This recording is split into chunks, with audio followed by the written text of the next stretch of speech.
கோவை சிறை கண்காணிப்பாளர் செந்தில்குமார் தான் என் கையை உடைத்தார். கோவை என் கை உடைஞ்சதுக்கு காரணமே செந்தில்குமார் தான். அவர் தான் உடைத்தார். கோவை சிறையில் கொல்லப்பட வாய்ப்பு இருக்கு அப்படிங்கிறது தெரிவிச்சிருக்காரு. அது சவுக்குன்னு இல்லை, முக்தாருன்னு இல்லை, யார் கடந்தாலும் கண்டிக்கிட்டு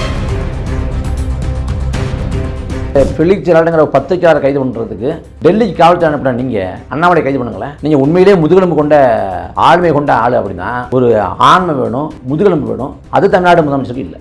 என் கருத்துக்கு அந்த பொருள் சரி. அதில் இவ்வளவு முனைப்பு காட்டுறீங்க. நீங்கள் நினச்சிருந்தா அவருக்கு சம்மன் அனுப்பலாம், விசாரணை கூப்பிடலாம், இல்லை நோட்டீஸ் அனுப்பி உரிய விளக்கத்தை தர சொல்லலாம், சிவில் கேஸாக கொண்டு போயிருக்கலாம். நீங்கள் கிரிமினல் கேஸாக கொண்டு போய் டெல்லிக்கு காவல்துறை தனிப்படை அனுப்பி கைது பண்ண வேண்டிய அவசியம் இல்லை.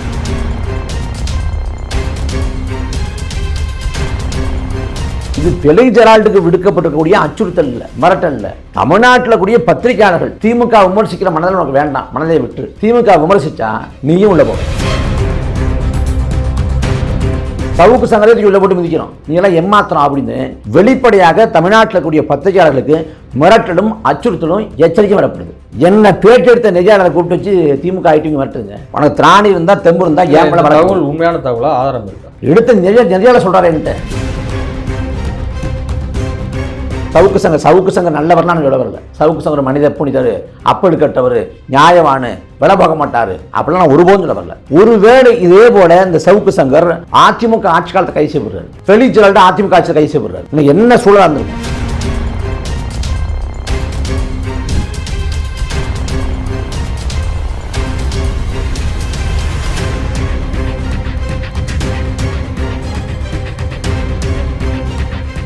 கியூப் தமிழர்களுக்கு வணக்கம். நான் உங்கள் சங்கீத் புவன். நம்ம நையப்படை சிறப்பு நிகழ்ச்சியில் நம்மோடு இருந்திருக்கிறார் நாம் தமிழர் கட்சியின் மாநில இளைஞர் பாசறை செயலாளர் திரு இடும்பாவனம் கார்த்திக் அவர்கள். வணக்கம். வணக்கம். எப்படி இருக்கீங்க? நல்லா. அரசியல் விமர்சகர் சவுக்கு சங்கர் அவர்கள் கடந்த வாரம் கைது செய்யப்பட்டார். இது எல்லோருக்குமே தெரிந்த ஒரு விவகாரம். பல்வேறு மாவட்டங்கள்லேருந்து பார்த்தீங்கன்னா பெண் காவலர்கள் மற்றும் பெண் காவல்துறை உயரதிகாரி எல்லோருமே மன உளைச்சலுக்கு ஆளாயிருக்கிறோம் அவருடைய பேட்டியின் காரணமாக அப்படின்னு சொல்லிட்டு வழக்கெல்லாம் புகார் தெரிவிச்சிருந்தாங்க. அதன் பிறகு வழக்கெல்லாம் நிறைய இடங்கள் எஃப்ஐஆர் பதியப்பட்டது. தற்போது அவர் இன்னைக்கு நீதிமன்றத்தில் ஆஜர்படுத்தப்பட்டு வெளியே வரும்போது ஒரு விஷயத்தை குறிப்பிட்டு பேசியிருக்காரு. என் கை உடைஞ்சதுக்கு காரணமே செந்தில்குமார் தான். அவர் தான் உடைத்தார். அது மட்டும் இல்லாமல் உனக்கு கோவை சிறை தான் சமாதி அப்படிங்கிறதுன்னு சொல்கிறாரு. நான் கோவை சிறையில் கொல்லப்பட வாய்ப்பு இருக்குது அப்படிங்கிறது தெரிவிச்சிருக்காரு. அவருடைய ஸ்டேட்மெண்ட்டை எப்படி பார்க்கணும்னு நினைக்கிறீங்க? சவுக்கு சங்கரை பேசிய கருத்து ஏற்புடையதில்லை, அபத்தமானது, அருவருக்கத்தக்கது. அதற்காக கைது பண்ணுவாங்க அப்படின்னா அந்த வழக்கையும் கைது நடவடிக்கையும் சவுக்கு சங்கர் தான் பார்த்துக்கணும். அதில் நமக்கு மாற்று கருத்து இல்லை. ஆனால் அதே சமயத்தில் இப்படி பேசிட்டாருங்கிறதுனால இதை வாய்ப்பாக பயன்படுத்தி கொண்டு அவரை பழிவாங்கும் நோக்கோடு அவர் மேலே போலியாக வழக்கில் போடுறதையும், அவரை சிறைப்படுத்தி உள்ளே வச்சு அடித்து உதைக்கிறதையும், கையை ஒடிக்கிறதையும் அதை எப்படி ஏற்றுக்க முடியும்? அது சவுக்குன்னு இல்லை, முக்தாருன்னு இல்லை, யார் கடந்தாலும் கண்டிக்கத்தக்கது. ஏன்னா இதை நம்ம ஏற்றுக்கொண்டு சகித்து கொண்டு போனோம்னா நாளைக்கு யாருக்கு வேணால் நடக்கலாங்கிற நிலை இருக்குது. ஏன்னா இதில் என்னென்னா, தேர்தலுக்கு பிறகு சவுக்கை காலி பண்ணிடணும்னு திமுக முடிவு பண்ணிடுச்சு. முடிவு பண்ணி அவருடைய தொடர்புடைய ஆட்களை பூரா ஒவ்வொருத்தரையாக குறி வைக்கிறாங்க. கார்த்திக்னு ஒரு தம்பி, அப்புறம் லியோ அவரோட சேனல் இருந்த நெறியாளர், அப்புறம் அவரோட ஆதரவாளர் வேலுமுருகன் ஒருத்தர், ஒவ்வொருத்தராக கைது பண்ணுறாங்க. சவுக்கை நோக்கி வர்றாங்க. அந்த சமயத்தில் நிதானத்தை இழந்து விரக்தியாகி அதீதமாக பேசிட்டார், அதிகப்படியாக பேசிட்டார். அந்த பேசினோன்னா அந்த வாய்ப்பாக பயன்படுத்தி கொண்டு அவரை கைது பண்ணுறாங்க. கைது பண்ணுறப்ப மேலே கஞ்சா வச்சுருந்தாரு அப்படின்னு வழக்கப்படப்படுது. நமக்கு அது வியப்பாக இருக்குது. ஏன்னா கைது செய்யப்படலாங்கிற சூழல் நெருங்கி கொண்டிருக்குன்னு தெரியும். அப்படி தெரிகிற வேலையில் எப்படி கஞ்சா வச்சுருப்பாருங்கிறது நமக்கு வியப்பாக இருக்குது. அதை கடந்து என்னென்னா, அதுக்கும் பிறகு வீட்டில் அலுவலகத்தில் சோதனை போடுறாங்க. அங்கேயும் கஞ்சா இருந்துச்சுன்னு சொல்லிட்டு 2 இடத்துக்கும் சீல் வைக்கிறாங்க. அதை முடிச்சு விட்றாங்க. சிறைக்குள்ளே தாக்குறாங்க. ஒரு காலத்தில் இந்த கஞ்சா வழக்கு போடுறதெல்லாம் பார்த்தோம்னா எப்போன்னா 91, 96 இந்த காலகட்டத்தில் நடந்துக்கலாம். ஜெயலலிதா மேல் ஆட்சி காலத்தில் பழிவாங்க நோக்கோடு செய்வாங்க. திரைப்படங்களை பார்ப்போம், அதாவது கஞ்சாவை போலியாக வச்சு வழக்கு போடுறதுலாம். இப்போ அது கண்முன்னே நடக்குதுங்கிறப்ப அது எப்படி சகிச்சுக்க முடியும்? அது தவறானது தானே. அப்போ சவுக்கு சங்கரை பேசிய அந்த கருத்து தவறுங்கிற பட்சத்தில், அது அவதூறுங்கிற பட்சத்தில் அந்த கருத்துக்கான சட்ட நடவடிக்கையை மேற்கொள்ளுங்க. நமக்கு ஒரு பிரச்சனையும் இல்லை. அதில் யாரும் எதுவும் சொல்லப்படுறதில்லை. அது சரியான நடவடிக்கை அப்படின்னு கடந்து போகிறோம், வரவேற்கிறோம், ஒரு பிரச்சனையும் இல்லை. ஆனால் அதுக்காக இதை பேசுகிறாங்கிறதுனால ஒரு ஆளை காலி பண்ணிடணும், அந்த ஆளை முடக்கிடணும் அப்படின்னு வச்சுக்கிட்டு சித்திரவதை பண்ணுறதை எப்படி இருக்க முடியும்? அப்போ இதை சகித்து கொண்டு போகிற மனநிலை வந்துவிட்டால் நாளைக்கு யாருக்கு வேணாலும் இதே நிலை வரும். யாரையும் இப்படி செய்வாங்க. நாளைக்கு உங்களையும் இப்படி செய்வாங்க, சிறைகளை வச்சு தாக்குவாங்க, அடிப்பாங்க, கஞ்சா வழக்கு போடுவாங்க. அது ஏற்க முடியாதுல்ல. இதில் தொடர்புடைய பத்திரிகையாளர் ஃபெலிக்ஸ் ஜெரால்ட் கைது செய்யப்படுறாரு. இது வந்து தமிழ் ஊடக உலகம் எப்படி அமைதி காக்குதுன்னு தெரியல. 2 பத்திரிகையாளர் மன்றம் இருக்குது சென்னையில். 2லேருந்து ஒரு குறைந்தபட்சமான ஒரு சடங்குக்கு, ஒரு சம்பிரதாயத்துக்கு கூட ஒரு கண்டன அறிக்கை வரல. இதில் ஃபெலிக்ஸ் ஜெரால்ட் வந்து இந்த கருத்தை அவர் பேசலை, பேசுனது சவுக்கு சங்கர். அப்படி பேசுறதுக்காக சவுக்கு சங்கர் மேலே வழக்கை போட்டு சிறைப்படுத்தியாச்சு, முடிஞ்சு போச்சு. இதில் பேசுனது வந்து அவருக்கு இருந்தப்ப அவர் மேலே வழக்கு போட்டீங்க. ஃபெலிக்ஸ் பேசலை, ஆமோதிச்சார், ஏற்றுக்கொண்டு அமைதியாக இருந்தார். அதுக்கு வழக்கு போட முடியாது. ஒரு பொதுக்கூட்டத்தில் வந்து ஒருத்தன் அவதூறாக பேசுகிறான், இழிவாக பேசுகிறான், இல்லை வன்முறை தூண்ட மாதிரி பேசுகிறான்னா கீழே இருந்துக்கிட்டு ஒருத்தன் சூப்பர் தலைவா அருமையாக பேசினேன் அப்படின்னு கைதட்டி ஆர்ப்பரிச்சான்னா அவன் அதை ஆமோதிக்கிறான்னு வழக்கு போட முடியாது. சமூக வலைதளத்தில் வந்து ஒருத்தர் அவதூறாக எழுதாருன்னா அவர் மேலே வழக்கு போடலாம் முடிய, அந்த செய்திக்கு வந்து விருப்பமிட்டு பின்னூட்டம் இட்டவங்க, அதை பகிர்ந்தவங்க, அவங்க மேலே வழக்கு போட முடியாது. அப்போ அங்கே பேசியது தான் குற்றமே முடிய, ஆமோதித்தது குற்றமாக ஆகாது. அப்படி சொல்ல முடியாது, வழக்கு போட முடியாது. இல்லை, அவர் வந்து அந்த நேர்காணலில் குறுக்கிட்டு இப்போ இதுக்கெல்லாம் வந்து ஆதாரம் இருக்கா, ஏன் இப்படிலாம் பேசுகிறீங்க, உண்மைக்கு புறமான கருத்துக்களை தெரிவிக்காதீங்க அப்படிங்கிற ரீதியில் வந்து அவர் சொல்லியிருக்கணும் ஒரு நெறியாளரா அப்படின்னு சொல்லிட்டு நிறைய பேர் வந்து சமூக வலைதளத்தில் விமர்சிக்கிறாங்க. அவர் மறுத்திருக்கணுங்கிற கருத்தை சொல்லலாம், ஆனால் மறுக்கணுங்கிறதால வழக்கு போட முடியாது. அதை மறுத்திருக்கலாம், அதை பேச விடாமல் தடுத்திருக்கலாம், இல்லை வந்து இந்த பேச்சை வந்து ஒளிர் பண்ணாமல் துண்டிச்சுக்கலாங்கிறது கருத்து. ஒரு அறிவுரையாக சொல்லலாமே ஒழிய அவர் அமைதியாக இருந்தாலும் வழக்கு போட முடியாதுல்ல. இப்போ அண்ணாமலை வந்து அவதூறாக பேசுவார், ஏன் அண்ணாமலையோட தேவையில்லை. சிவாஜி கிருஷ்ணமூர்த்தி வக்கிரமாக ஆபாசமாக பேசுவார் பொதுக்கூட்ட மேடையில். பேசுகிறப்ப வந்து ஆளுநரை பேசலான்னு சொல்லிட்டு இந்த ஆட்சியில் கைது பண்ணாங்க. அந்த பேச்சு வந்து பல வலையொலிகளில் யூடியூப்பில் வந்து பதிவேற்றம் செய்யப்படுது. அந்த அவதூறான பேச்சை வந்து பதிவேற்றம் பண்ணி ஒளிர பண்ண எல்லார் மேலேயுமே வழக்கு போட்டாங்க. இல்லைக்கு இன்னைக்கு பேசின அந்த டயலாக் அப்படிங்கிறது வந்து பார்த்தீங்கன்னா நிறைய இடங்கள்ல சாதாரணமாக பேசுவோம், அதை இலகுவாக்குறாங்க. அவர் ஆபாசமாக பேசுகிறது இலகுவாக்குறாங்க, நார்மலைஸ் பண்ணுறாங்க, அதை நியாயப்படுத்துகிறாங்க. ஆனால் அந்த அவரோட பேச்சை பதிவேற்றம் பண்ண யூடியூப் சேனல் எல்லாத்துமேலேயும் வழக்கு போடலையே, அப்படிலாம் ஒன்றும் செய்யலையே. அதில் வந்து அவர் மேலே வழக்கு போட்டாங்க. அந்த அடிப்படையில் ஃபெலிக்ஸ் ஜெரால்ட் மேலே வந்து வழக்கு போட்டது மிக தவறானது, கண்டிக்கத்தக்கது. அது ஏற்புடையதே இல்லை.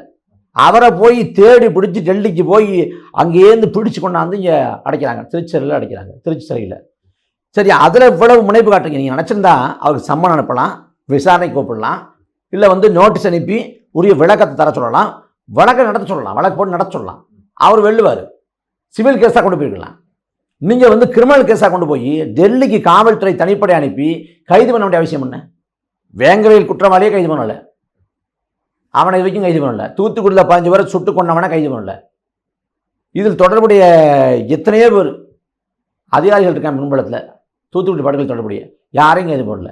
நீங்கள் காவல்துறையிலேருந்து மரணங்கள், காவல் நிலைய மரணங்கள், இந்த ஆட்சியில் 25க்கும் மேற்பட்ட மரணங்கள், தொடர்புடைய காவல்துறை அதிகாரிகளை கைது பண்ணல. கைது பண்ண வேண்டிய எத்தனையோ குற்றங்களுக்கு கைது பண்ணலை. இங்கே சட்டமன்ற உறுப்பினர் கேபிபி சங்கர், அவர் வந்து ஒரு பணியாளரை வந்து அரைஞ்சாரு அப்படின்னு வழக்கு, அரைஞ்சாருன்னு செய்தி வழக்கு கூட போட்டாங்கன்னு நினைக்கிறேன். அதுக்கு மேலே அழுத்தம் கொடுத்து அவரையும் ஏன் கைது பண்ணலை? இப்போ இன்னைக்கு செய்தியை படிக்கிறோம், அந்த சென்னை இந்த மெட்ரோ கட்டுமானத்தில் இருக்கக்கூடிய ஒரு பணியாளரை வந்து வேல்முருகன், பாடகர் வேல்முருகன் தாக்கிட்டாருன்னு வழக்கு போட்டு கைது பண்ணுறாங்க விருகம்பாக்கத்தில். அப்போ கேபிபி சங்கரை கைது பண்ண வேண்டியது தானே, ஏன் கைது பண்ணல? 2 முறை 3 முறை சாதியை சொல்லி திட்டினாரு அப்படின்னு சொல்லிட்டு ராஜகண்ணப்பன் மேலே ஒரு அதிகாரி புகார் கொடுக்குறாரு. அவரையும் கைது பண்ணல? சாதி வன்கொடுமை இல்லை. தில்லை நடராஜர் கோயிலில் வந்து தீட்சிதர்கள் அவங்க வந்து அங்கே வந்து வழிபாடு செய்ய வந்த பெண்ணை, ஷியாமலா நினைக்கிறேன், பெண்ணை வந்து ஆபாசமாக பேசினாங்க, சாதி வரி கொண்டு பேசினாங்க, வன்கொடுமை தடுப்பு சட்டங்களே வழக்கு போடப்படுது. இப்போ வரைக்கும் கைது பண்ணல, இப்போ வரைக்கும் கைது பண்ணல.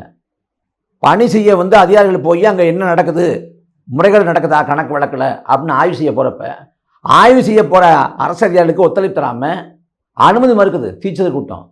அப்போ அரசு பணியாளர், அரசு ஊழியர்களை பணி செய்ய விடாமல் தடுத்தல்ங்கிற பிரிவில் வழக்கு போட்டுக்கலாம். வழக்கு போடுறது எதுவுமே பண்ணலையே. அப்போ அங்கேயெல்லாம் வழக்கு போக மாட்டேங்கிறீங்க. ஆனால் இதுக்கு முனைப்பு காட்ட வேண்டிய அவசியம் என்ன? இது ஃபெலிக்ஸ் ஜெரால்டுக்கு விடுக்கப்பட்டிருக்கக்கூடிய அச்சுறுத்தல் இல்லை, மிரட்டல் இல்லை. தமிழ்நாட்டில் கூடிய பத்திரிகையாளர்கள் திமுக விமர்சிக்கிற மனதில் உனக்கு வேண்டாம், மனதை விட்டு திமுக விமர்சித்தா நீயும் உள்ள போக, உனக்கு அதே கை தான். சவுக்கு சங்கரத்துக்கு உள்ள போட்டு மிதிக்கிறோம், நீ எல்லாம் ஏமாத்திரம் அப்படின்னு வெளிப்படையாக தமிழ்நாட்டில் கூடிய பத்திரிகையாளர்களுக்கு மிரட்டலும் அச்சுறுத்தலும் எச்சரிக்கை விடப்படுது. என்ன பேட்டி எடுத்த நெறியாளரை கூப்பிட்டு வச்சு திமுக ஐடிங்க மிரட்டுங்க, ஏன் பேட்டி எடுத்த அப்படின்னு மிரட்டுது. உனக்கு திராணி இருந்தால் தெம்பு இருந்தால் ஏன் தகவல் உண்மையான தகவலாக ஆதாரம் இருக்கா? எடுத்து நிறைய சொல்கிறாரு என்கிட்ட மிரட்டுறாங்கன்னு. உனக்கு திராணி இருக்குது தம்பு இருக்குன்னா என் மேலே வழக்கு போடணும், இல்லை எனக்கு பொண்ணுன்னு கேட்கணும். எப்படி நீ திமுக விமர்சித்து பேசலாம்னு அவர் கேள்வி கேட்டுக்கு வந்தார். கேள்வி கேட்டுக்கு வந்த மிரட்டுறன்னா என்ன அர்த்தம்? அப்போ வந்து இங்கே காட்சி ஊடகங்கள் இருக்குல்ல, காட்சி ஊடகங்களில் வந்து தொலைக்காட்சி விவாதங்களுக்கு நாம் தமிழர் கட்சி கூப்பிடாது. யார் சொல்கிறா? திமுக. நாம் தமிழர் கட்சி கூப்பிட்டா நாங்கள் திமுக தரப்பே வரமாட்டோம். இல்லையே, எல்லா விவாதங்கள்லையுமே வந்து பார்த்தீங்கன்னா என்டிகேக்குன்னு ஒரு எங்கே இது கொடுக்குறாங்க. கடைசியாக நாம் தமிழர் கட்சியை சேர்ந்த யாரை தொலைக்காட்சியில் பார்த்தீங்க? எப்போ பார்த்தீங்க? நினைவு வருதா? நினைவு வராது. ஏன்னா கூப்பிட கிடையாது. தொலைக்காட்சி விவாதங்களில் வந்து கூப்பிட மாட்டாங்க. நாம் தமிழர் கட்சி வந்தாங்கன்னா வட்டமேசை விவாத மேடை, வட்டமேசை இருக்குல்ல, வட்டமேசைக்கெல்லாம் கூப்பிட்றதுக்கு எவ்வளவு போட்டு தொங்க வேண்டியது தெரியுமா? எவ்வளோ நெருக்கடி தர வேண்டியது தெரியுமா? என்னங்க அநியாயம் இருக்குது, ஜனநாயக உரிமை மறுக்கிறீங்க, எங்களுக்கான பிரதித்துவம் எங்கன்னு பல தடவை நானே பேசியிருக்கேன். ஏன்னா சாதாரணமாக கொடுக்க வேண்டிய பிரதித்துவத்தை கொடுப்பதற்கே அவ்வளோ பாடு. நாம் தமிழர் கட்சி வந்து ஒரு ஊருக்கு அவ்வளோ தொட்டுக்குவாங்க எப்போயாச்சும் ஒரு தடவை. ஏன்னா அவங்களுக்கு திமுகவா பாஜகவான்னு ஒரு கருத்துருவாக்கத்தை உருவாக்கணும். ஏன்னா பாஜக காட்டி திமுக தன்னை நியாயப்படுத்தி கொள்ளும். பாஜக உட்காந்துக்கிட்டு அங்கே வந்து திமுக மேலே குற்றச்சாட்டு வச்சா எதுவுமே விடப்படாது. திமுக எளிமையாக உடைச்சிடும். நீ யோக்கியமா, நீ அங்கே பண்ண தெரியாதான்னு உடைச்சிடும். நாம் தமிழர் கட்சி உட்கார்ந்தா திமுகவால் வாய் திறக்க முடியாது. நம்ம பிஜேபி அடிப்போம், திமுக அடிப்போம். அப்போ நாம் தமிழர் கட்சி கூப்பிடாது. இது அப்படி. அங்கே வந்து நாம் தமிழர் கட்சி கூப்பிடக்கூடாதுன்னு, இங்கே வந்து திமுக விமர்சிக்கக்கூடாது. நீங்கள் மனசாட்சியோடு சொல்லுங்கள். ஒரு வேளை சவுக்கு சங்கர் நல்லவர்லாம் சொல்ல வரல. சவுக்கு சங்கர் மனித புனிதர், அப்பழு கட்டவர், நியாயவானு, கண்ணியத்தோடு செயல்படுவார், அறத்தோடு செயல்படுவார், பத்திரிகை சுந்தரத்தை மதித்து போட்டுவார், விலை போக மாட்டார், அப்படிலாம் நான் ஒருபோதும் சொல்ல வரல. சவுக்கு சங்கர் வந்து நேர்மையற்ற ஆள் தான், மாற்று கருத்தே இல்லை. இங்கே அது பேசுபொருளே இல்லை. ஒருவேளை இதே போல் இந்த சவுக்கு சங்கர் அதிமுக ஆட்சி காலத்தை கை செய்யப்படுறாரு, வெளிச்சலால்ட்ட அதிமுக ஆட்சியில் கை செய்யப்படுறாரு, இன்னைக்கு என்ன சூழலாக இருந்திருக்கும்? எந்த அளவுக்கு பேசியிருப்பாங்க? அத்தனை பேர் கிளம்பியிருப்பான், கிளம்பி அப்படி பேசியிருப்பான். ஆனால் நடக்கிற திமுக ஆட்சினோடனே இங்கே ஸ்டாலினுக்கு அடிச்சிடக்கூடாது, திமுக அடிச்சிடக்கூடாது. 3 ஆண்டு ஆச்சுங்க ஆட்சி தொடங்கி. ஆட்சி தொடங்குற வந்து அந்த 3-6 மாதம் வந்து சொல்லுவாங்க ஹனிமூன் பீரியட், தேனிலவு காலகட்டம். இப்போ தான் அவங்க நிர்வாகத்தை நோக்கி வர்றாங்க, தெரிஞ்சுக்கட்டும், கற்றுக்கட்டும். இப்போ விமர்சனத்தை வைக்க மாட்டாங்கிறது ஒரு அடிப்படையான ஒரு நாகரிகம். ஆனால் 3 ஆண்டு ஆச்சுங்க. திமுக நேற்று தொடங்கப்பட்ட கட்சி இல்லை, 70 ஆண்டுகளை இயக்கம். 1949 தொடங்கப்படுது, 2024 நிற்கிறோம். 70 ஆண்டுகள் இயக்கம், 75 ஆண்டுகள் இயக்கம். அவங்க பல முறை தமிழ்நாட்டோட நிர்வாகத்தை இருந்துட்டாங்க. ஐயா ஸ்டாலின் வந்து நிர்வாகத்தில் வந்து புதுசு இல்லை. அவர் உள்ளாட்சித்துறை அமைச்சராக இருந்தார், மேயராக இருந்தார், துணை முதலமைச்சராக இருந்தார், கடைசி முதலமைச்சராக இருக்கார். ஆனால் 3 ஆண்டாகி கூட திமுக மேலே விமர்சனத்தை வைக்க தயங்குறாங்க. அப்படியே திமுக காப்பாற்றி வர்றது. இங்கே வந்து திருவண்ணாமலை மாவட்டம் மேல்மாங்கிற ஒரு பகுதி, செய்யாறு பக்கத்தில், விவசாயிகள் மேலே வந்து குண்டஸ் எடுத்தால் பாய்ச்சினாங்க. தமிழ்நாட்டில் எந்த தொலைக்காட்சி விவாதமாக எடுத்து பேசினாங்க? இல்லை, செய்திகள் எல்லா ஊடகங்களுமே செய்தி போடாமல், எல்லா ஊடகமும் ஒளிபரப்பு செய்தி போடாமல் தவிர்க்க முடியாது. ஏன்னா சமூக வலைதளங்கள் இருக்கு இன்னைக்கு. இல்லை, மக்கள் பிரச்சனைகளை கொண்டு போய் சேர்த்தோமே, அதெல்லாம் விவாதங்களா வாத பிரதிவாதம் அப்படி நடத்துக்கு எந்த தொலைக்காட்சி எடுத்துச்சு? அவர் எடுக்கல, எதுவுமே பேச மாட்டாங்க, ஒருபோதும் பேச மாட்டாங்க. இங்கே வந்து பொன்முடி வந்து இப்போ மீண்டுட்டார். ஆனால் அன்னைக்கு வந்து குற்றவாளின்னு அறிவிக்கப்பட்ட சமயத்தில் எந்த தொலைக்காட்சி விவாதம் பண்ணாங்க? அப்படிலாம் பண்ணலையே, பண்ணவே இல்லையே. திமுகவோட ஓராண்டு சாதனை அப்படின்னு சொல்லி பரப்புரை பண்ணுறாங்க.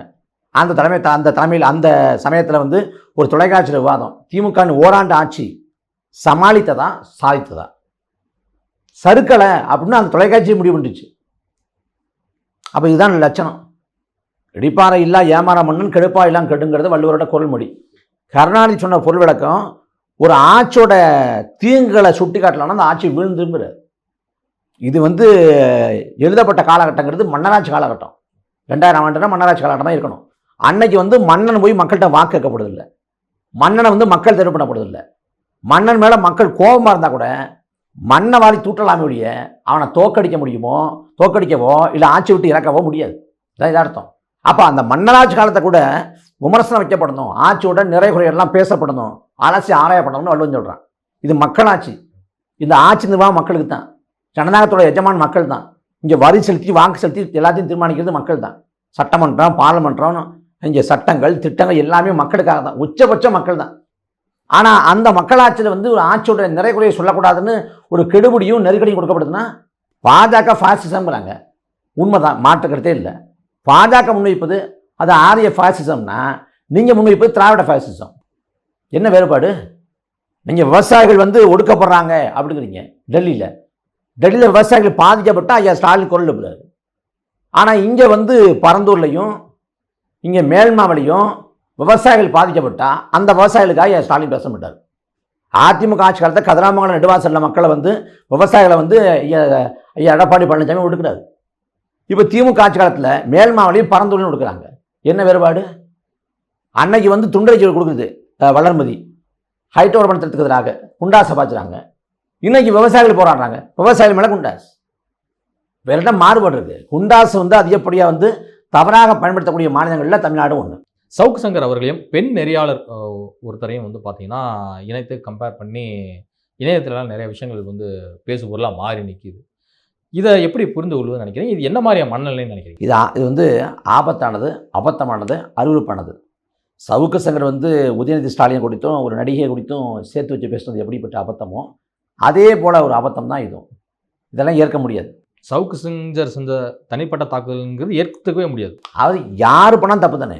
இங்கே வந்து உதயநிதி ஸ்டாலினை பேசுங்க, அரசியலில் வந்து அவர் என்ன மாதிரி நிலைப்பாடு வைக்கிறாரு, எப்படி சறுக்கிறாரு, எப்படி வந்து கொள்ளடிக்கிறாங்க, எப்படி அநியாயம் பண்ணுறாங்க, அடாவடித்தனம் பண்ணுறாங்க பேசுங்க. குடும்பத்தை பேசுன இருக்குது. நாம் தமிழர் கட்சியில் வந்து ஸ்டாலின் ஐயா வந்து கடுமையாக விமர்சனம் பண்ணியிருப்போம். யாராவது ஒருவர் வந்து அம்மா துர்கா ஸ்டாலின் பேசியிருக்கோம். நாங்கள் பேச வேண்டிய அவசியம் எனக்கு இல்லை. திமுககாரங்க எங்கள் எல்லாரையும் பேசுவாங்க, என் குடும்பத்தை பேசுவாங்க, எல்லாரையும் பேசுவாங்க, எல்லாரையும் இழுத்து பேசுவாங்க. ஆனால் நாங்கள் அப்படி யாரையும் பேசுறதில்லையே, அது எங்களுக்கு அவசியம் இல்லை.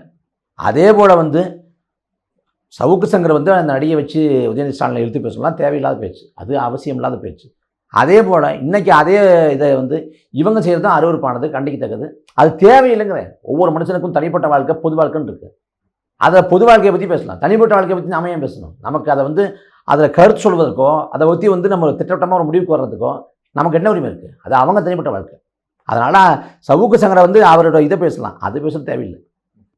மாரிதாஸ் அவர்கள் தொடர்ந்து சவுக்கு கை தொடர்பாக வீடியோ போட்டே வர்றாரு. அதில் ஒரு விஷயம் நிறைய குறிப்பிடுறாரு. என்ன அப்படின்னா, அவங்களுடைய அஃபேரில் இருக்கிற ஒரு பொண்ணுக்கு தான் வந்து பார்த்தீங்கன்னா பினாமியாக நிறைய சொத்துக்கள்லாம் வாங்கி கொடுத்துருக்கிறாரு அப்படிங்கிறதுலாம் வந்து பேசிட்டு வர்றாரு. இதெல்லாம் என்ன விதமான குற்றச்சாட்டு? இல்லை, நான் அதை வந்து அவரோட கனவுல நான் பார்க்கல. முன்பே சொன்னது போல் தவறுனா தவறு தான். ஆனால் அதுக்காக தனிப்பட்ட வாழ்க்கையிலாம் பேசணும் அவசியம் இல்லை. சம்மந்தமெல்லாம் ஒரு பெண்ணை இழுத்து வச்சு பேசணும்னா அது தேவையில்லாமல் அந்த பெண்ணை அசிங்கப்படுத்திக்கணும், அது தேவையே இல்லை. அதெல்லாம் பேசணும் அவசியம் இல்லை. இது ஒரு கீழான விமர்சனம், அது தேவையில்லை நினைக்கிறேன். ரெட்ஃபிக்ஸ் ஃபெலிக்ஸ் ஜெரால்டு அவர்கள் வந்து கைது செய்யப்பட்டு சென்னை அழைத்து வரப்பட்டார். அழைத்து வந்த உடனே வந்து பார்த்தீங்கன்னா வந்த வேகத்திலே திருச்சிக்கும் அழைத்து செல்லப்பட்டார், நீதிமன்றத்தில் ஆஜர்படுத்தணும் அப்படின்னு சொல்லிட்டு. ஸோ அவருக்கு அவர் மீதும் இதே மாதிரியான குண்டாஸ் எதுவும் பாயறதுக்கான வாய்ப்பு இருக்கா? போட மாட்டாங்கன்னு நினைக்கிறேன். அவர் மேலே அதே வகை வழக்குகள் தான் போடப்பட்டிருக்கு. ஏன்னா கஞ்சா வழக்கு போடப்படுது. அதனால் 2 வாரத்தில் வெளில வந்துடலாம்னு நினைக்கிறேன். பெரிய சிக்கல் இருக்காது. குண்டாஸ்லாம் போடுவாங்கன்னு தோணலை. குண்டாஸ் போட்டால் இன்னமும் பெரிய அளவில் திமுகவுக்கு கெட்ட பெயர் ஏற்படுங்கிறதுனால குண்டாஸ் அளவுக்கு போக மாட்டாங்கன்னு நினைக்கிறேன். அந்த வழக்கில் வந்து அதே வகை வழக்குகள் கஞ்சா இல்லாததுனால 2 வாரத்துக்குள்ளே வந்துடுவார்னு நினைக்கிறேன். ரிமாண்ட் பண்ணி வெளியே வர்றது அதான் சரியில்லடா, இன்றைக்கி அடைச்சிருப்பாங்க, அநேகமாக அடைச்சிருப்பாங்க. நேரத்துக்கு இந்த பேசி கொண்டு வர சமயத்தில் அடைச்சிருப்பாங்க. ஒரு 2 வாரத்தில் வந்துடுவார், அவ்வளோதான். அதில் ஒன்றும் பெரிய வச்சுக்க இருக்காது. அண்ணாமலை மீது வழக்கு தொடுக்க வந்து பார்த்தீங்கன்னா ஆளுநர் அவர்கள் வந்து ஒப்புதல் கொடுத்துருக்கிறார் தமிழ்நாடு அரசுக்கு. இந்த விஷயத்தை பார்க்கும்போது தமிழ்நாடு அரசு இதில் வேகம் காட்டுமா? கட்டாயம் காட்ட மாட்டாங்க. இல்லை, ஆளுநரே ஒப்புதல் கொடுத்துட்டாரு. ஆளுநரே ஒப்புதல், அண்ணாவை பற்றி பேசினா அண்ணா அப்படி தவறாக பேசினார்னு சொல்லிட்டு வழக்கு தொடுப்பதற்கு ஆளுநர் ஒப்புதல் கொடுத்துட்டாரு. நீங்கள் வந்து அண்ணாவோட வாரிசுகள், அண்ணாவோட வழித்தொண்டர்கள், அண்ணாவோட கட்சி தான் வச்சுருக்கீங்க. அதையும் அண்ணா வழியே ஆட்சி நடத்தமுறீங்க. அதுவும் நான் அண்ணாவே பார்க்குறேன் அப்படின்னு சொல்லிட்டு ஐயா சுபீர பாண்டியன் சொல்கிறாரு. அப்போ வந்து இங்கே ஃபெலிக்ஸ் ஜெரால்டுங்கிற ஒரு பத்திரிக்கையாளரை கைது பண்ணுறதுக்கு, அவர் பேசாத கருத்துக்கு அவர் கைது பண்ணுறதுக்கு டெல்லிக்கு காவல்துறை அனுப்பின நீங்கள் அண்ணாமலை பேசிய கருத்து தான். அதோட வழக்கு தொடுக்கலாம்னு சொல்லிட்டாங்க. ஆளுநரே சொல்லிட்டாரு, ஒப்புதல் கொடுத்துட்டாரு. வழக்கு போடலாம், பார்ப்போம். வழக்கு போட்டு தூக்குங்களேன், அண்ணாமலை கைது பண்ணுங்களேன். நீங்கள் உண்மையிலே முதுகெலும்பு கொண்ட ஆளுமை கொண்ட ஆள் அப்படின்னா, வீரம் இருக்குது, மானம் இருக்குது, சூடு இருக்குது, சொரணம் இருக்குது அப்படின்னா அண்ணாமலை கைது பண்ணுங்கள். நான் இன்னொன்று கேட்குறேன், சவுக்கு மேலே வந்து எத்தனையோ வழக்குகள் போடுறீங்க. அந்த வழக்கோடு சேர்த்து ஒரு கூடுதல் வழக்கு போடுங்க. போலியாக வந்து கிளாம்பாக்கத்தில் வந்து போலியாக வந்து ஆவணங்களை வந்து தயாரித்தாருன்னு வழக்கு போடுறாங்க. அதே போல் பிடிஆர் பணிவேல் தியாகராஜன் பேரில் ஒரு போலியாக ஒரு குரல் பதிவை தயாரித்து சமூக வலைதளங்களை உழவு விட்டு அவரோட நற்பெயருக்கும் உதயநிதி ஸ்டாலினோட நற்பெயருக்கும் கலைஞர் படுத்துகிற வகையில் ஸ்டாலினும் சபரீசன் சேர்ந்துக்கிட்டு 30,000 கோடியை 3 ஆண்டில் கொள்ளடிச்சாங்க அப்படிங்கிற வகையில் ஒரு கருத்துராக செஞ்சார். அதனால் ஒரு போலியான ஒளிநாடாக விட்டதால், ஒரு குரல் பதிவு விட்டதால் வழக்கு போடுறோம்னு சவுக்கு சங்கர் மேலே வழக்கு போடுவாங்களா? ஒருபோதும் போட மாட்டாங்க. சவுக்கு சங்கர் மேலே அந்த வழக்கம் போட மாட்டாங்க. அண்ணாமலையை கைது பண்ணவும் மாட்டாங்க. சத்தியம் நான் எழுதி கொடுத்துடலாம். ஒரு நாள் வாய்ப்பு இல்லை, கைது பண்ண மாட்டாங்க. இங்கே சட்டம் எல்லோருக்கும் ஒன்றுங்கிறாங்க. அவரை கைது பண்ணால் சட்ட ஒழுங்கு சிக்கல் ஏற்படும், தேவையில்லாத பதட்டம் ஏற்படும். அதெல்லாம் பின்புறம் பின்விளைவுகள். ஆனால் சட்டம் நிலை கொண்டு தான், தப்புன்னா தப்பு தான். அது யாராக தான் கைது பண்ணணும். இதான் விதி, இதான் மரபு, இதான் நியாயம், இதான் சட்டம். ஆனால் இப்போ அண்ணாமலை மேலே வழக்கு போடலாம்னு ஆல்ரெடி ஒப்புதல் கொடுத்தாலும் கைது பண்ண மாட்டாங்க. ஏன்னா யாரை கைது பண்ணணும், யாரை உள்ள வைக்கணும், அது எப்படி தன்னோட அரசியல் லாபத்துக்கு வழிவகுக்குன்னு பார்த்தா எல்லா நகரமும் நடக்குது. இல்லை, பாஜகவில் பார்த்தீங்கன்னா எஸ்ஜி சூர்யா, அப்புறமேல அமர் பிரசாத் ரெட்டி போன்றவர்கள்லாம் கைது செய்து தானே திமுக அரசு. அண்ணாமலை இருக்க முடியாதா என்ன?